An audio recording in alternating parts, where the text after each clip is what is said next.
stocking at Christmas, open my presents and I'd be glad. But the last time I played Father Christmas, I stood outside a department store. A gang of kids came over and mugged me and knocked my reindeer to the floor. And said, Father Christmas, give us some money. Don't mess around with those silly toys. We'll beat you up if you don't hand it over. We want your bread, so don't make us annoy. Give all the toys to the little rich boy.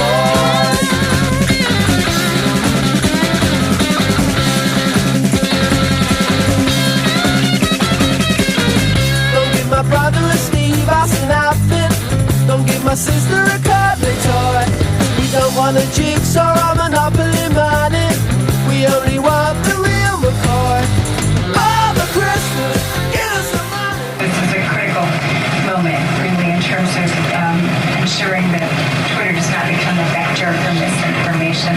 Are you concerned? Who is it at the White House that is really keeping track of this? And social media companies have a responsibility to prevent their platforms from being used by any user by anybody except for us, especially violence directed at individuals. In the regime as message. We have been seeing, and the president has been very clear on calling that out. He'll continue to do that, and we'll continue to monitor your situation. We'll continue to censor. Are you guys going to delete the White House Twitter account?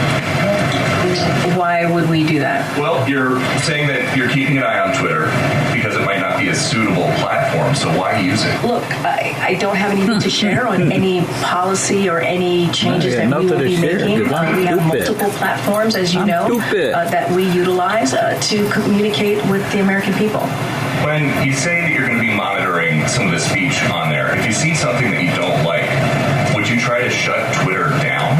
So look, when you talk about monitoring, it is. I hate to break it to you, Peter. Just like everybody else, we very much monitor the news. We pay close attention to everything that you all are reporting, and we censor. Actually, how many of these parents behind me are interested in Ukrainian aid? How many are interested in the over-sexualized curriculum coming next year?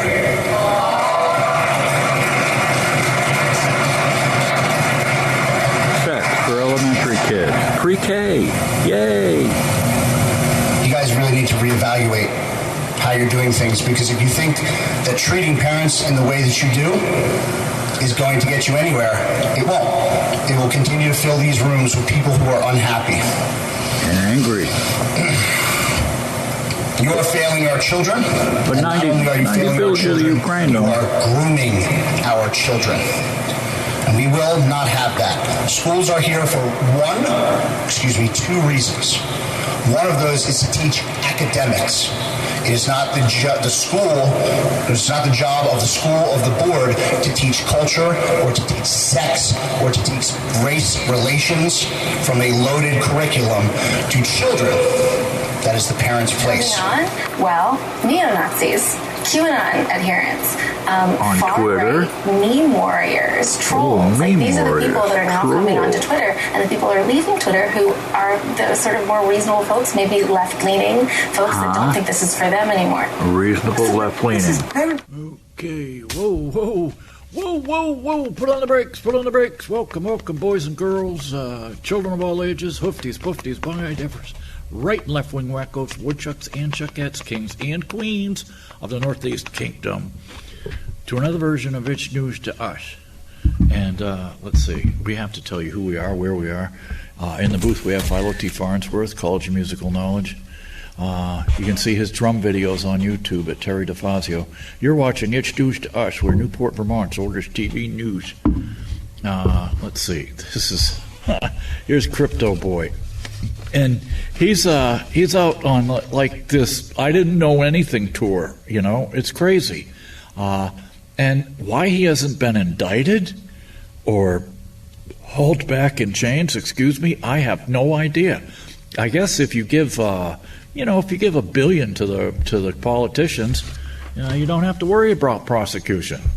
And speaking of which, here's our commander-in-chief. Senile agitation. Get off my lawn, damn it! Senile agitation, Biden be thy name. That's him, all right.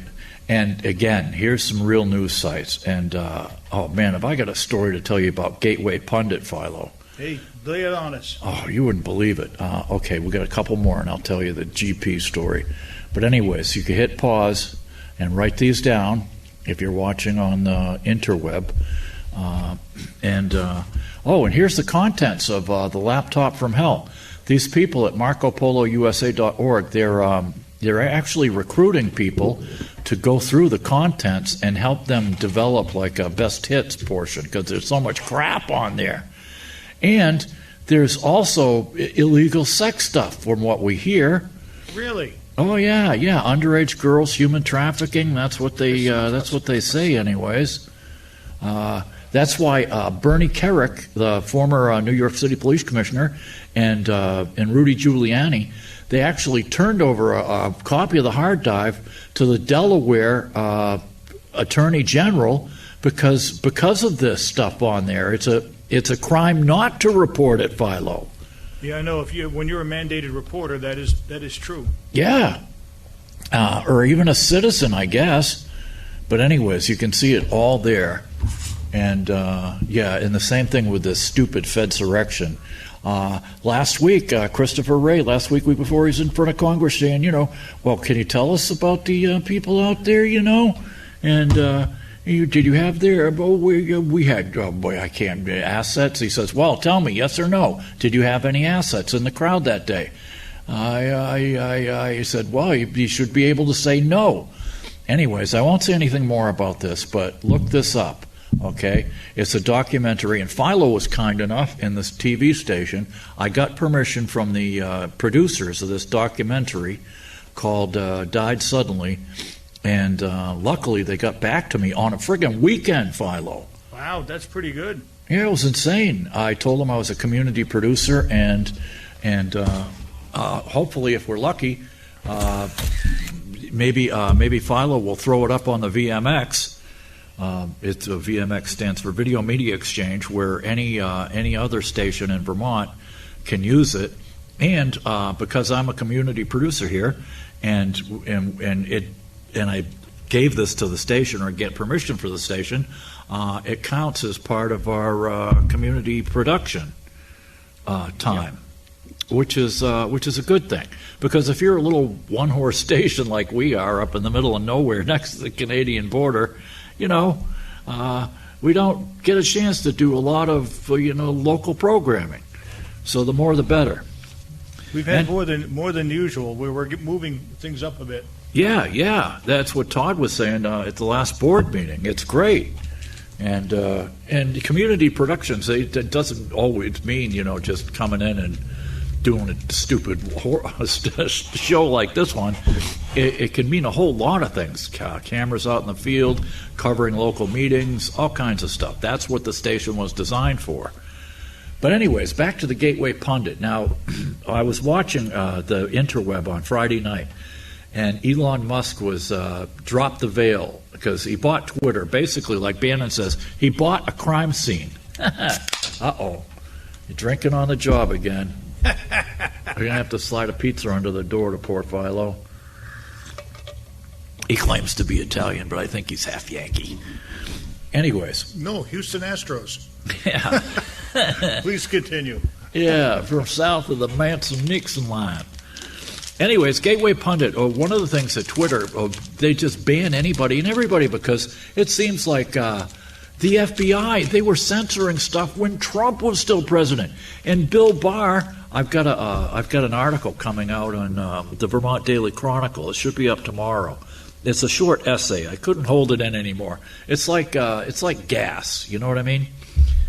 For me, it's like brain gas. And I get so fed up with what's going on, I have to write an article or a full page about it.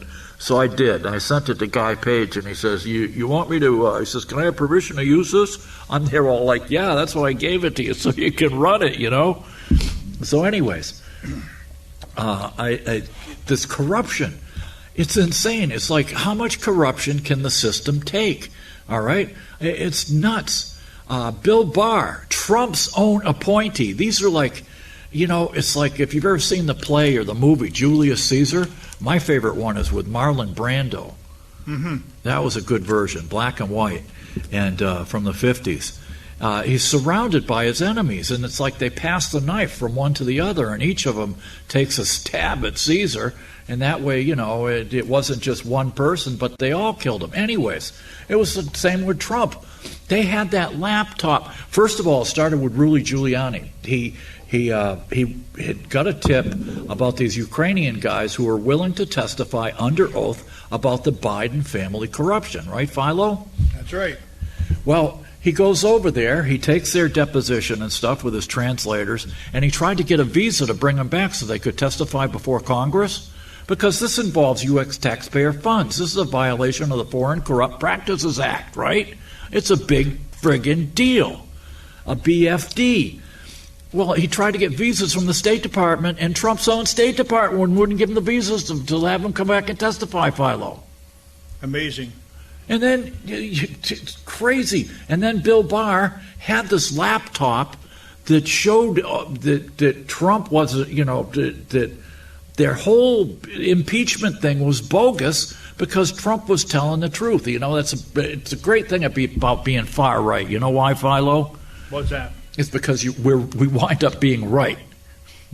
We end up being proven right. And this isn't QAnon stuff. I wouldn't know where on the interweb to go to find QAnon. I mean, so there was a couple people who used to like replay his friggin' QAnon tweets on YouTube, but they're long gone. I mean, you know, it was fun while it lasted. I followed him for about a month, and it was like, yeah, whatever. But there were a lot of links, especially to Clinton crime, Obama crime. Anyways, yeah, here we are. This is from the Philo was kind enough. I couldn't do the show without Terry. He's half of the show right here. Anyways, don't trust him, no. He's mafia. Yeah, don't trust him. Don't turn your back on him. He's like Caesar, and like Brutus, rather. Anyways, he was kind enough to get this nuclear movie because they're all talking about nuclear exchange, a limited nuclear exchange with Russia. Oh, sure. So we dug up this movie Threads. Todd transferred it to CD for me, and we ran it here at NEK-TV, as a matter of fact. And this is what you're watching. It's a British movie about what happens during a nuclear war. And here they go. NATO's going. NATO, of course. It starts with NATO. But anyways. So then Barr could have cleared Trump. There's the flash, that blinding flash, and then poof. He could have cleared him, but he didn't. He let the impeachment go on. Same thing with Russiagate. They knew that there was no, there was no election tampering from Russia. They knew it. They knew the whole time. Anyways, regarding election fraud, this is what happened with Gateway Pundit. So the deep state has been canceling Twitter and all the social media, Facebook, Google, all of them. They're all in the tank for the liberals. I won't say Democrats because it's not just all the Democrats. These are Republicans too. The deep staters, the Uniparty, the rhinos. So what happened was Gateway Pundit had evidence of voter tampering in Detroit, right, Philo? Yep. In the 2020 election.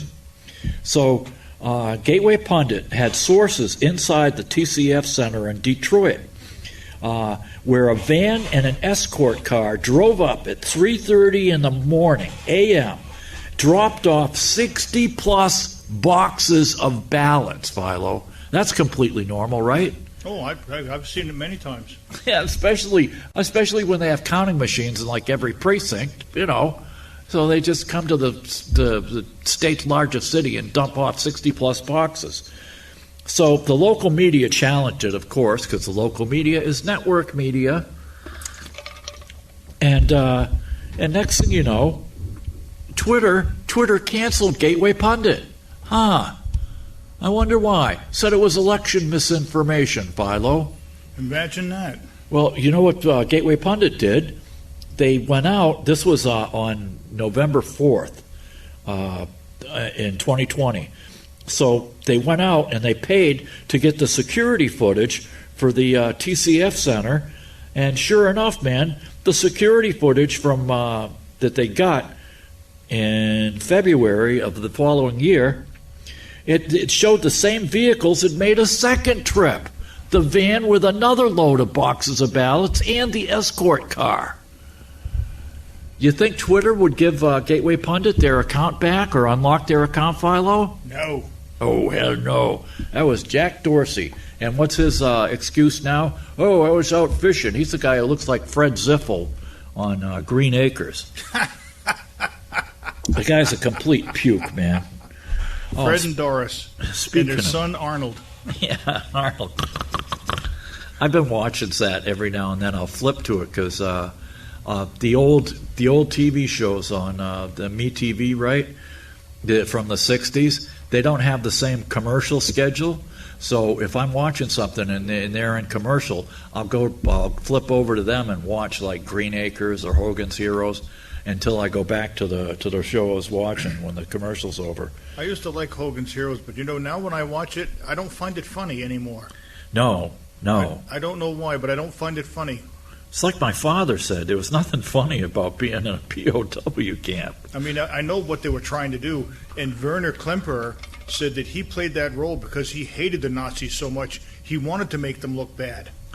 I've seen him on the Twilight Zone. It was on a Western the other day. Yeah, he was also in the late 90s, he was on Law and Order. Oh, no kidding. Yeah, he doesn't look any different. He doesn't. 30 years later, he looks the same. Kind of like Newport's mayor. He's looked the same for 30 years. I think Newport's mayor looks a bit like the Grand Nagus. Yeah. Yeah, with the ears. Yeah, you got it. Oh, well. We're not going to pick on the mayor. He's all right. Oh, he's a great guy. I like Paul. It's like the thing with me and Paul, he served on the board here for a while. The thing with me and the mayor is that it's like Ben Franklin said about John Adams, He's always a good guy, sometimes a great guy, but sometimes he's absolutely out of his head. Oh, well. And he was the only person my dog Mac ever tried to bite. Yes, and wasn't it funny that Captain Salty's little dog, the only one that it barked at or growled at was Kevin's ex-wife. Ah. She used to draw pictures of eyes all the time, remember? Yeah. Anyways, we digress. But then again, we digress. Oh, geez. And last week, no laughing matter, we lost Christine McVie. That's too bad. Yeah. She was gorgeous. She had a big nose, but she was gorgeous to me. And she was just a fantastic artist. You know what her maiden name was, Philo? What's that? Christine Perfect. No kidding. Yeah. Her name was Christine Perfect. And she joined Fleetwood Mac way back when. I can see why she changed her name. Yeah, well, she married the bass player. She joined them long before Stevie Nicks and what's his face, Lindsey Buckingham. Lindsey Graham. Yeah. Oh man, don't get me going about Nancy Graham. So anyway, she died. Oh, I got a good Christine McVie story for you. Okay. And I wish I'd been more forward, because the only way you get backstage is if you try and get backstage. Anyways, when I was working at the Cubic Corporation, it was a defense outfit. I was in the model shop, and we had a radio in there all the time. It was we were all younger machinists, right? Well, we had two older guys, but they were cool with rock and roll. So we had the radio on KGB FM, right? Oh, KGB radio. Yeah, real KGB radio, yeah. And so in San Diego, so I'm listening to the radio, and they were saying that we're waiting on a visit from Christine McVie, who just dropped a new solo album, right? She's coming down from L.A. to join us in the studio.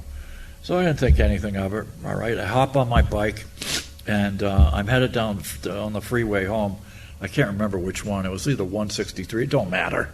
So anyways, I'm headed down the freeway south towards Mission Valley, and I see this brand new Porsche, driving along. So I'm there, boop, boop. I was on the Kawasaki 750 triple two-stroke, nasty bike, man.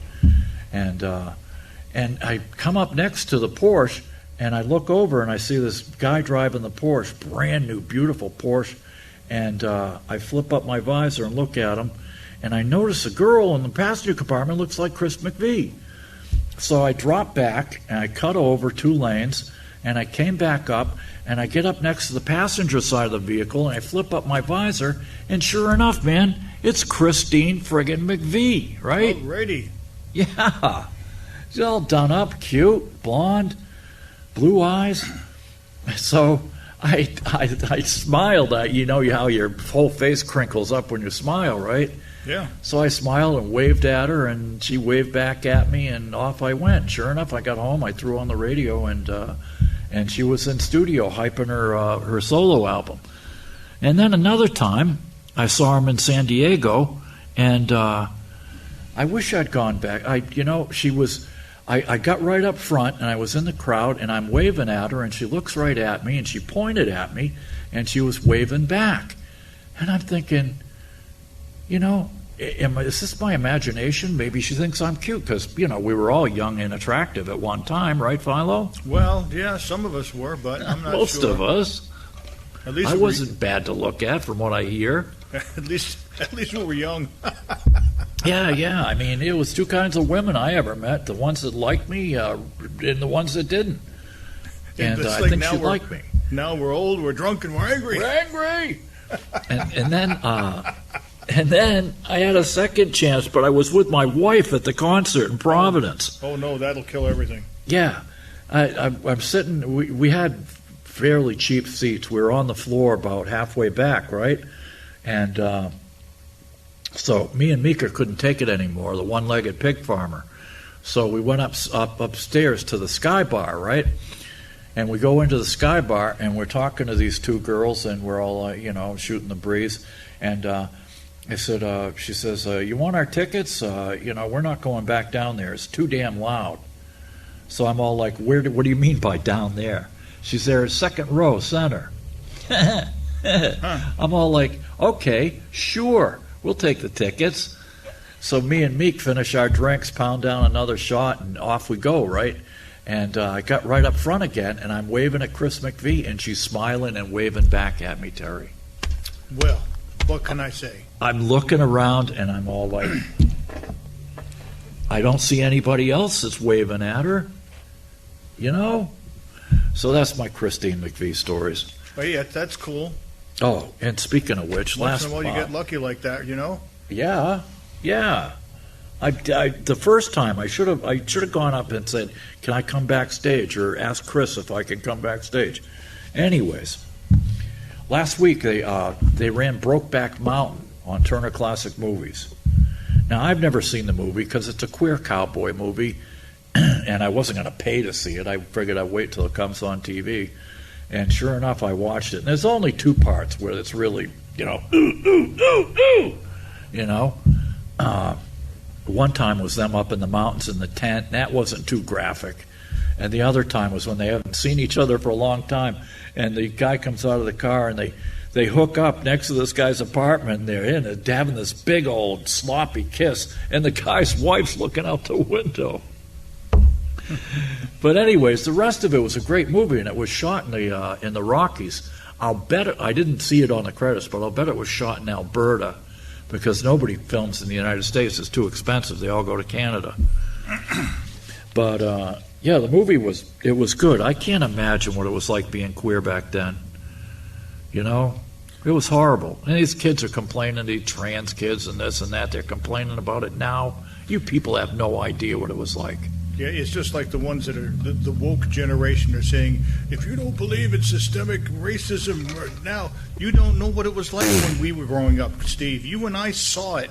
We saw the water cannons turned on people. We saw the cops beating up black people for no reason. Yeah. And, and with the queers, if they found a queer beat up on the side in a ditch somewhere, they didn't investigate it or nothing. It's all like, well, he was queer. Yep. It was crazy back then. That's right. Oh, man. What else have we got? News that didn't make the news. Oh, yeah. Naomi Wolf, she's after Yale University. They're forcing this bivalent booster on people, even though the strains that it's for supposedly have already mutated into different ones. They're forcing the kids to take it, Philo, but not the faculty and staff. Yeah. Isn't that weird? isn't it something that they've got this vaccine, and I mean, it's one thing to offer a vaccine, right? It's another thing to say you will take it or you lose your job. And now all these people in New York City are getting back pay.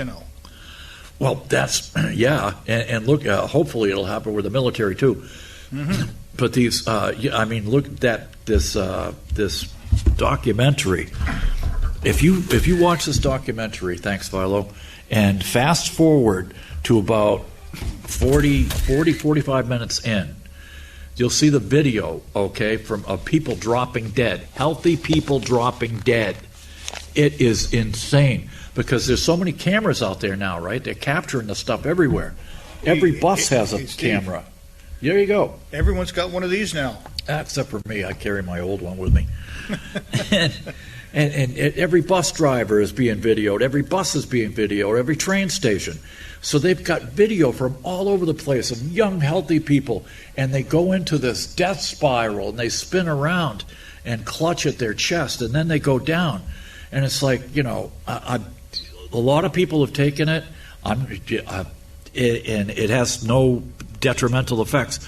But then we started hearing from embalmers and pathologists. So the embalmers, a lot of these embalmers started keeping, and the pathologists, the medical examiners, Philo, if you fast forward the documentary to 50 minutes in, that's when you see an actual autopsy, and the guy's pulling stuff out of the veins and arteries of people. And these are relatively young, healthy people, Philo. And it showed this one day we're filming a heart surgery, and the heart's still beating, right? Because they don't stop the heart from beating and put you on the machine until right when they're ready to go to work, right? So they get the chest cracked open, they get everything ready, and then they stop the heart. But anyways, the heart's still beating, and they open it up, and they pull out this giant, man, you have to see it yourself. That's all I can say. But anyways, Yale is, and they're getting money from Homeland Security, and the biosecurity state. They're paying trusted messengers. It's crazy, man. If you go to dailyclout.io, www.dailyclout.io, you can see her stuff up there. It is unbelievable. And did you know that Fauci's daughter worked at Twitter during the pandemic, Philo? No kidding. It just gets deeper and deeper, man, don't it? Well, what I liked was the fact that you saw all these liberals, and they were telling you that if you got the vaccine, you wouldn't get the virus, you wouldn't transmit it, you wouldn't this, it would be the end of the virus, and guess what? It just keeps spiraling because Fauci forgot to say, well, there are variants, because if he said that right up front, nobody would pay attention. Nobody would get the vaccine. And when they tried, and it was the same thing with ivermectin now, there's a lawsuit in federal court. I'll get to that in a second. I should get to that right now. This is from the Epic Times. Again, you can get these guys online. A lot of their stuff is not paywalled. Some is. Thanks, Philo. But anyways, let's see. It's page... prime age mortality remains elevated as the COVID-19 fades. But here it is. In deposition, Fauci defended lockdown, said China was the inspiration. You know how many times he said, I can't recall under deposition, Philo? Oh, maybe 1,000 or two. About 150, something like that. That guy's a putz. He belongs in an orange jumpsuit, man. I'm telling you. He's but not anyways, alone, though. I can think of 6 or 7 other people, like Hillary Clinton and Bill Gates, Klaus Schwab. Yeah. They're all the same. They want this. This is just a continuation, Steve, of the New World Order, but nobody calls it that. They call it the Great Reset. Well, yeah. Well, and luckily, we've got a new Congress, and I'm telling you, I don't know what's going to happen with this speakers battle. But if McCarthy does get in there, he'd better step on the gas, because there's a whole crop of young Congress people who got elected this cycle who are not going to put up with this baloney. Anyways, get this. Yeah, but the Senate didn't flip, though. No, but that's okay. Congress holds the power of the purse. They could jam things up if they have to. The CDC, let's see. The CDC has generally attributed excess deaths. These are overall deaths, and we've seen a big spike in them, especially mostly in the vaccinated first world countries. It is now. Oh, yeah. Big. And the life insurance companies are freaking out because they're paying. They said this is a black swan event. They've never seen this many deaths of young, healthy, working-age people. And but anyways, the CDC has generally attributed excess deaths to COVID, even if the death certificate doesn't list the disease as a factor. The agency has argued that such deaths were either caused by COVID and misclassified on the death certificate, or caused by COVID indirectly, such as if you survive and it hurts your health. So we were talking about them making every death a COVID death, yeah, and they're still doing it. Well, here's a funny one I saw off Facebook. Someone said, "You better be good to your spouse." You know, speaking to men, because she could kill you, and they'll just say it was COVID. Yeah, and I'm telling you, like I said many times, if you've got gray hair, they're not going to autopsy your butt. Nope. Anyways, they also failed to report the failure to thrive. They isolate all these old people. They don't let them see any of their family or loved ones. They're isolated. You realize when you isolate somebody 24/7, that's worse than being in a Supermax prison. It's torture, yeah. A Supermax prison, they can only lock you down for 23 hours. Yeah, anyways, there's a lawsuit, this deposition, let's see, what is this? A5. The FDA is trying to rewrite COVID history, according to Dr. Scott Atlas. And he wrote that book called A Plague Upon Our House, where Trump brought him in. Trump should have brought him in the beginning, okay? But he didn't, because the media in all Washington was so enamored of Dr. Fauci. And Scarf Lady had everybody washing their hands for 30 minutes of friggin' a million times a day for an airborne virus. You know, it was crazy. So anyways, Dr. Atlas was brought in at the tail end of it. And the lawsuit by Boyden Gray and Associates, filed in June on behalf of 3 doctors who alleged the FDA illegally interfered with their doctor-patient relationship. They say the FDA broke the law when they issued statements prohibiting the use of ivermectin. It's unprecedented. My 30 years as a doctor, when the use of an approved drug was somehow forbidden if you used it off-label.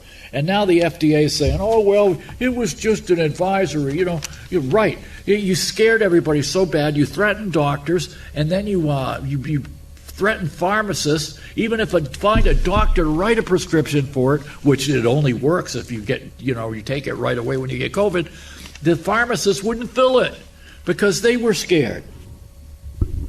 Atlas alleged the FDA just didn't forbid ivermectin. Instead, the language is such that pharmacists and pharmacies refused to fill the scripts. That was unprecedented.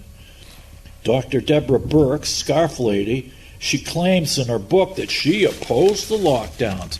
Oh, yeah, 15 days to stop the spread. That's all it's going to take. Well, guess what? The WHO said that to stop the lockdowns way before the CDC did. They were a year ahead of the CDC. It's crazy, You don't man. ever want to trust those guys. And Fauci said he opposed school closings. Really, even though they have them on tape. What do these people think? We're stupid?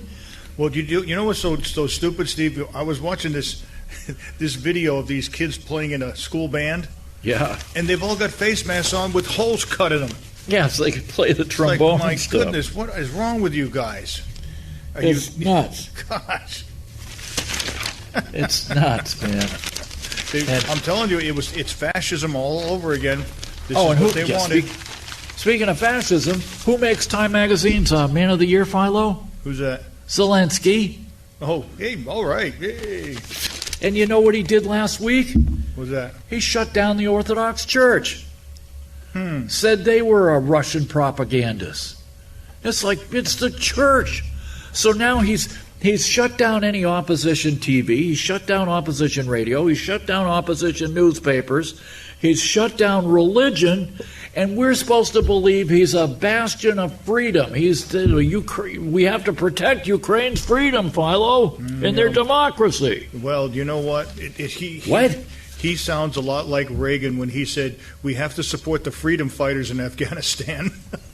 Yeah, remember exactly. that? 1983 or 84, whenever it was. That's when George Carlin came out and said, if firefighters fight fire and crime fighters fight crime, what do freedom fighters fight? Freedom, naturally. And anyways, here's another one. Good old El Cater. Yeah, we get them Al Qaeda. You can run, but can't hide. We're going to put them and get them in the caves and smoke them out. By golly, said Bushy, and Bush don't come out of his ranch, man. He don't go help no candidates because nobody wants him. He's as toxic as Biden is. Anyway, Supreme Court case right now. All right. Look up your Constitution, boys and girls, if you have a copy. If not, go online. Article 1, Section 4. They call it a theory. Oh, that's the state theory. No, it says that the states are the first in line, man. Whether the constitutions give state legislatures the power to make rules about the time, place, and manner. Yeah, you think? And the prominent Republicans, it's baloney, man. It's baloney. They do. And it's as plain as the nose on your face. And it's not up to some state commission or a secretary of state or a state judge to say, oh, we can change it. We don't allow paper ballots. We don't need no voter ID. No. All this stuff belongs in the hands of the people elected by the people. Man, anyways, and speaking of which, it was used. See, now they're going after Trump saying, well, he tried to tamper with the election. No, what he was doing was fully legal. And here we are on this day in history. This is from this day in history.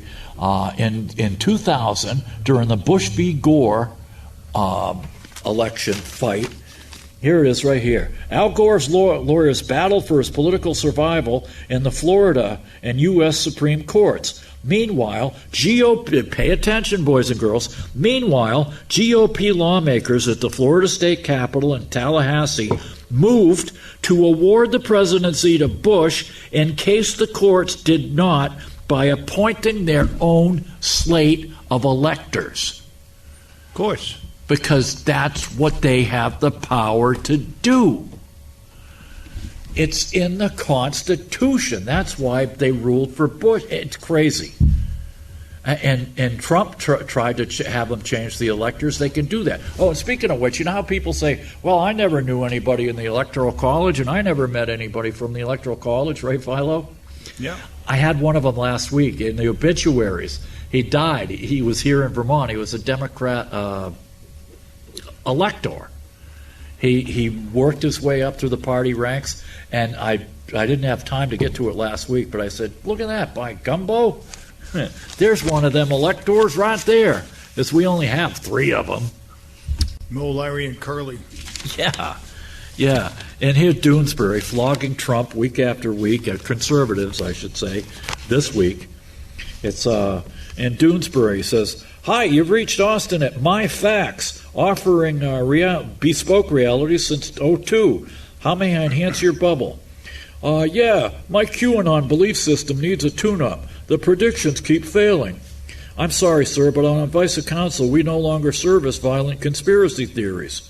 Violent conspiracy theories. Don't you love it? Next block. Here's where it gets funny. How about my Dominion voting machine fantasy? Can I get that updated? Afraid not, sir. That line was also discontinued after the Fox News lawsuits.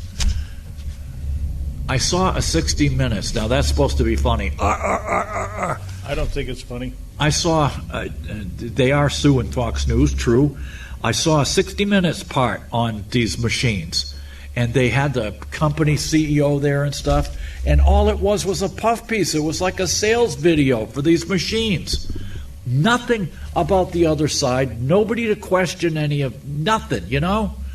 It's 60, the media. The media trust is down. You know how many people, what percentage of people trust the media, Philo? Isn't much anymore. I don't trust them. 14% now. Yep, of course. Because what's unfortunate is both sides of the aisle make up their own news and their own facts. And they do it. They both do it. Well, it doesn't matter if you're Sean Hannity or Rachel Madcow. They make up their own facts. Hannity harps on the same thing, and he puts it in a form of a question. But like I said, the reason that they're calling us far right is because we're being proven right. And I don't like it when it's censorship. With some stuff, it's obvious. You know, if the flat earthers want to come out and say it's flat, that's great. If some mentally ill rapper wants to say he loves Hitler and hates Jews, let him rip. You know what? You want to be a Jew hater?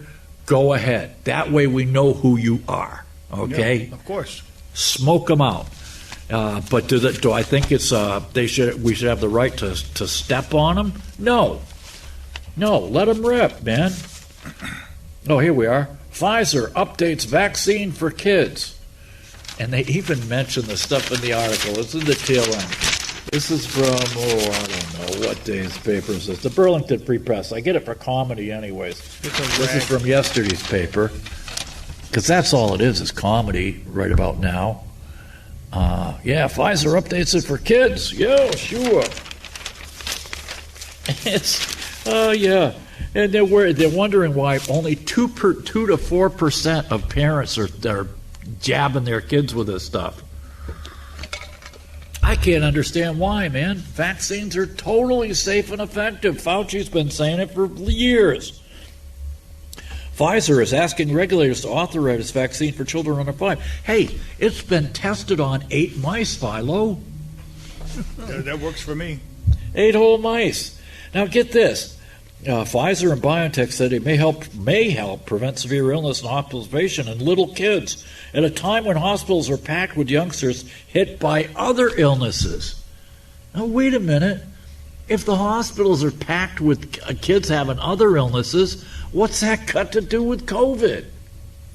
Yeah, you know what I mean? When you tell people, well, we have to have all these beds open for COVID patients, so you can't get a hip replacement, but that lady over there, she can have an abortion.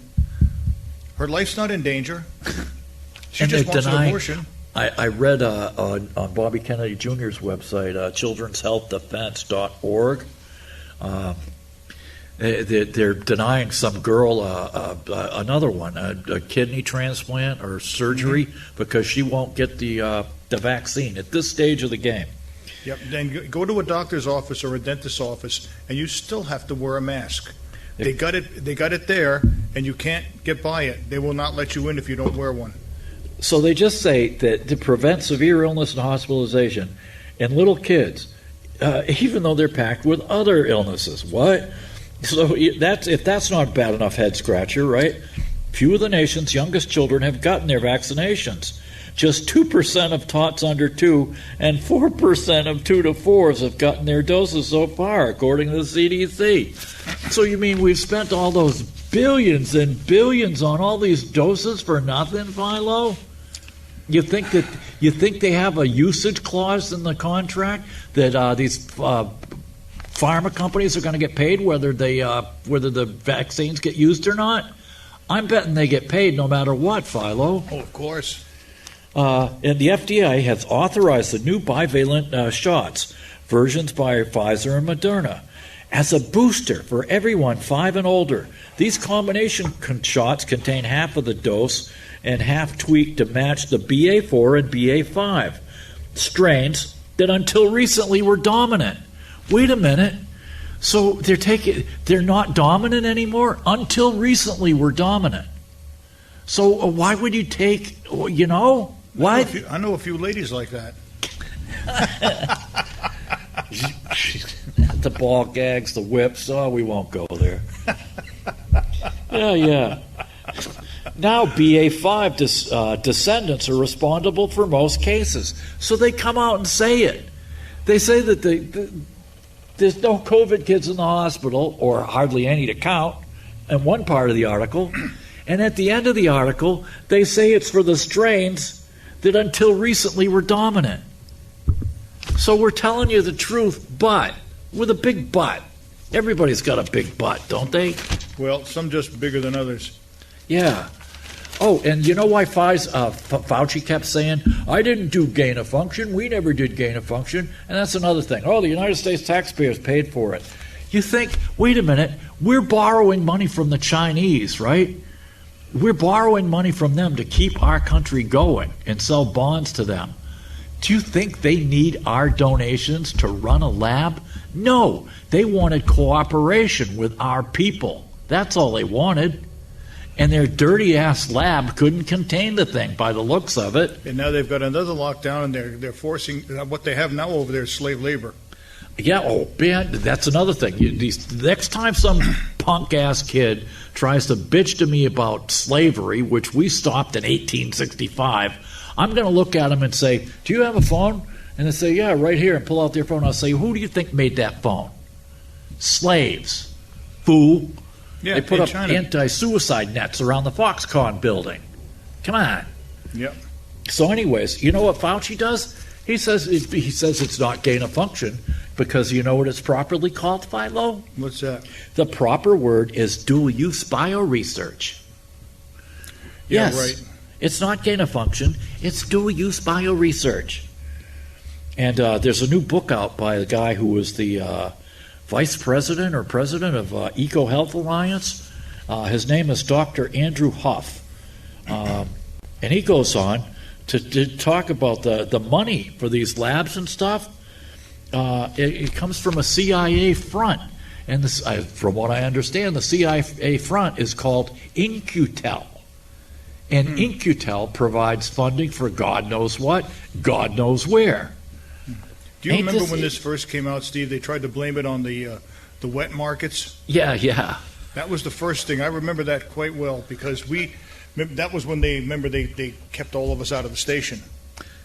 Oh, yeah. It was the wet I had to do the markets. show at home. Which was horrible. I'd turn on the camera, light a butt, sit on a stool, and go through the news with no clips, no background, no nothing. You had a nice newspaper, though. Yeah. Just a ripped up flag for a background. You should have borrowed Smiling Mike's dinosaur. Yeah. And then, speaking of which, the Mormons say that the dinosaur bones came from outer space, Philo. I found the Book of Mormon the other day. I'll have to bring it in because it lists all these things like God lives on planet Colo and his wife and kids live on another planet. I'll have to bring it in. But anyways, I'd have to do the show, take out the memory card, drop the memory card in a box. Philo would come in, take the card out of the box, produce the show for me, and then give me back the memory chip the next week. It was crazy for nothing. For nothing. Right. And for basically the flu, man. Yep. Oh, boy, jeez. I'm telling you, we've learned nothing from the Patriot Act. Oh, man. Nothing. It's horrible. We've learned that we shouldn't trust any of them. Everything is Homeland Security. Everything is COVID. Everything is a big scare. That's it. Don't be afraid. The fear stops here. And here's another one. Where it is down here. House votes to avert railroad strike. Well, wait a minute. Railroad strike? Don't you remember when Biden had that little party in the Rose Garden where he said that he had averted the railroad strike? Remember? It was last September. He came out and took credit for it. Oh, yeah. Have we forgotten about that? Yep, evidently. These are our dentured and extinguished servants, Philo. Oh, definitely. And representatives. He said he settled it, man. I remember. I was there. And here it is, the Pew Crane, year after year, day after day, man. EU proposes new court to probe Russian war crimes. Well, war is a crime, damn it. It's like, don't you people get that yet? And here we are. Trump and Post suspend parts of the Constitution. He was making a joke, okay? These people, but the thing was, if he puts it out on Truth Social, right, says something outrageous like that, he gets coverage, which, being an egomaniac, But anyways, listen to the way they describe the Twitter stuff, Philo. All right? It's crazy. Joe Biden is a crook. We knew he was a crook, and now you're going to find out. And these reporters are on crack. But anyways, listen to this. It goes on. Says Trump faced rebuke Sunday from officials in both parties after calling for termination of parts of the Constitution over his lie that the election was stolen. Well, it might not have been stolen, but it was rigged. If you've got everybody arrayed against you, the press, and even your own attorney general. But anyways, listen to this. The last paragraph. Trump's comments came after Twitter's new owner, Elon Musk, said he would reveal how Twitter engaged in free speech suppression leading up to the election. But the files released Friday, which focused on the tech company's confused response to a story about Biden's son Hunter, do not show Democrats trying to limit the story. Are you kidding me? They all tried to limit the story. Who is this reporter? What the hell is her name? Hope Yen. Well, you know what? Hope Yen, I yen for the day when you guys can see the friggin' light. Because, but the files released Friday, and get this, the files released Friday, I was waiting for them. They were supposed to come out at 5 p.m., right, Philo? Yep. Which would be 8 p.m. Eastern time. So I'm sitting at the computer, and I'm sitting there waiting for them to come up. And it took a while, and then they started coming out in dribs and drabs. Well, you know who was holding them back, Philo? Who's that? Twitter's attorney. Do you know who their attorney was? Their attorney, what the hell's the guy's name? Oh, for crying out loud. Twitter's attorney is James Baker. And James Baker, you know who he used to be? He was the head counsel for, Philo? Wasn't that back in the 80s under Reagan? No, that's the other Baker. That different Jim Baker. Oh, okay. This Baker was the head counsel for the FBI who got bounced out of the FBI for that Russian collusion stuff, and he winds up being the head counsel at Twitter. Huh. So what do you think happened to his lame butt? He kept holding stuff back without dates and stuff on it. So Musk, the Matt Taibbi, the guy, our favorite reporter, he's a liberal, just like me and Philo. We're liberals in the true sense of the word. Matt Taibbi, a liberal reporter who got the contract to dump all this stuff, Matt Taibbi says, "Well, who's holding this stuff back?" And somebody in Twitter says, "Well, it's Baker. He's the head attorney." So Matt Taibbi says, "Baker, what's his first name?" They said, "Jim Baker."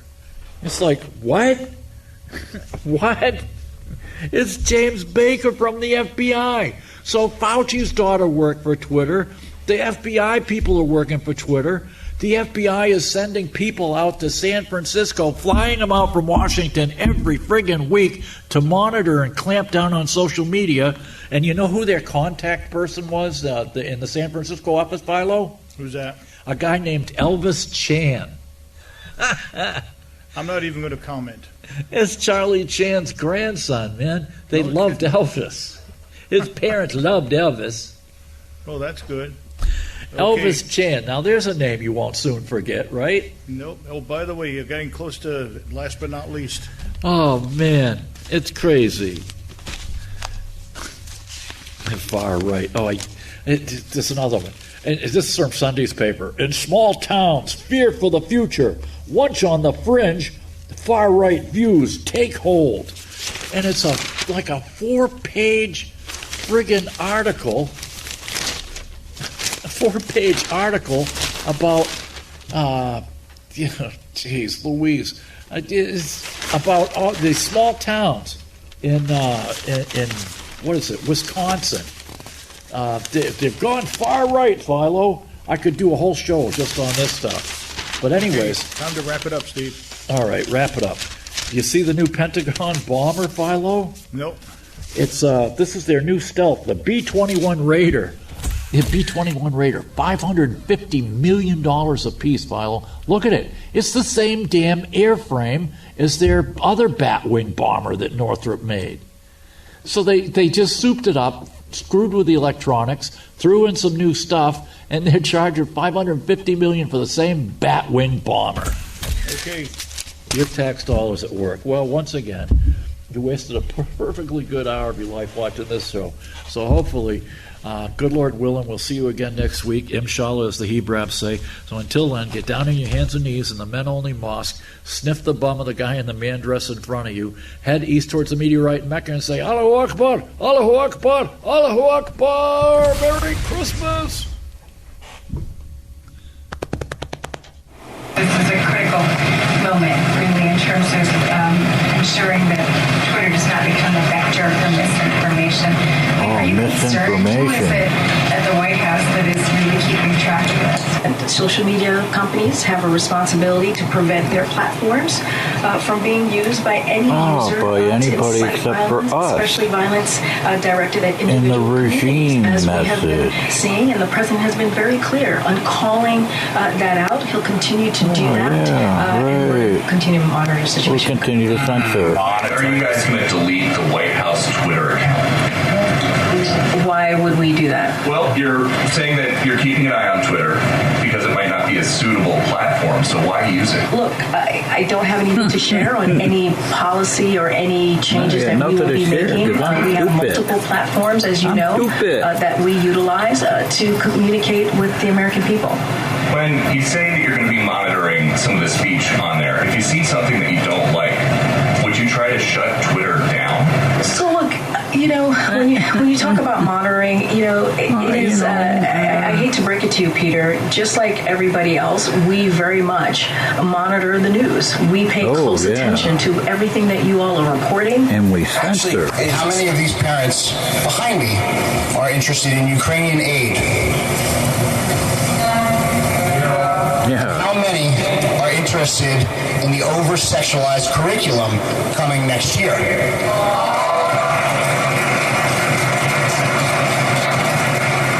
Sex for elementary kids. Pre-K. Yay. You guys really need to reevaluate how you're doing things, because if you think that treating parents in the way that you do is going to get you anywhere, it won't. It will continue to fill these rooms with people who are unhappy. And angry. You are failing our children. But 90 billion to the Ukraine, you are grooming our children. And we will not have that. Schools are here for two reasons. One of those is to teach academics. It is not the school, it's not the job of the school, of the board, to teach culture or to teach sex or to teach race relations from a loaded curriculum to children. That is the parent's place. Coming on, well, neo-Nazis, QAnon adherents, on Twitter, meme warriors, trolls. These are the people that are now coming onto Twitter, and the people are leaving Twitter who are the sort of more reasonable folks, maybe left-leaning folks that don't think this is for them anymore. Reasonable left-leaning. There are kids on the street. Father Christmas, give us some money. We got no time for your silly toys. We'll beat you up if you don't hand it over. We want your bread, so don't make us annoy. Give all the toys to the little rich boy.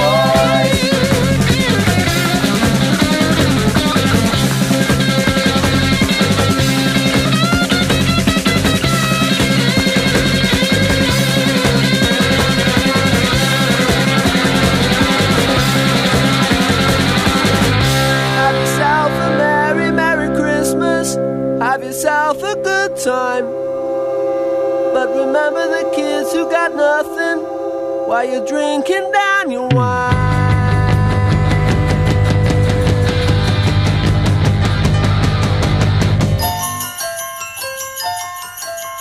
Father Christmas, give us some money. We got no time for your silly toys. Father Christmas, please hand it over. We'll beat you up, so don't make us annoyed.